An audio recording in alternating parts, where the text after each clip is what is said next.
France کے صدر کا کہنا تھا کہ گستاخانہ خاکوں کے پیچھے ان کی حکومت کا کوئی ہاتھ نہیں، بلکہ وہ تو مسلمانوں کے جذبات کی قدر کرتے ہیں۔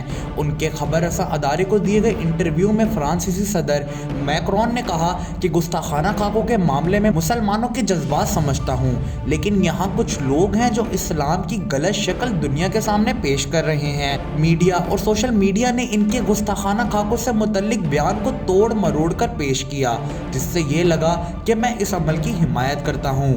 اور اس بیان کے بعد دنیا بھر کے مسلمانوں نے فرانس کی مصنوعات کا بائیکاٹ کیا۔ خبر رساں ادارے کے مطابق کا کہنا تھا کہ مسلمان دہشت گردی سے سب سے زیادہ متاثر ہو رہے ہیں اور دہشت گردی کی کارروائیاں مذہب کے نام پر کی جا رہی ہیں، جو کہ اسلام اور مسلمانوں کے لیے پریشانی کا باعث بن رہی ہیں۔ میرے بیان کا ہرگز یہ مقصد نہیں تھا کہ کارٹون بنانا اچھا عمل تھا یا حکومت فرانس اس کام کی حمایت کرتی ہے۔ میرے بیان کو غلط رنگ دیا گیا۔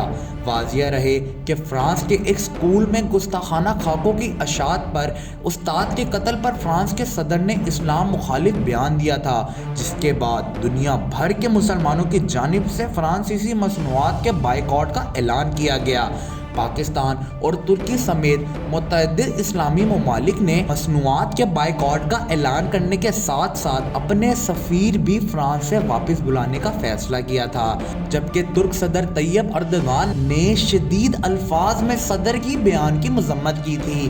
یاد رہے کہ وزیر اعظم عمران خان نے گستاخانہ خاکوں کے معاملے پر OIC کا اجلاس بلانے اور مسلم ممالک کو اس عمل کے خلاف احتجاج ریکارڈ کروانے کے لیے پیغامات بھی بھیجے تھے۔ تو دوستوں، اور اگر آپ یہ بھی جاننا چاہتے ہیں کہ فرانس کی پاکستان میں استعمال ہونے والی کون سی پروڈکٹس ہیں، تو اوپر دیے ہوئے آئی بٹن کو لازمی دبائیں اور وہ ویڈیو دیکھیں۔ آپ سے ملاقات ہوتی ہے اگلی ویڈیو میں، تب تک کے لیے اللہ حافظ و ناصر۔ امید کرتا ہوں آپ سب خیریت سے ہوں گے۔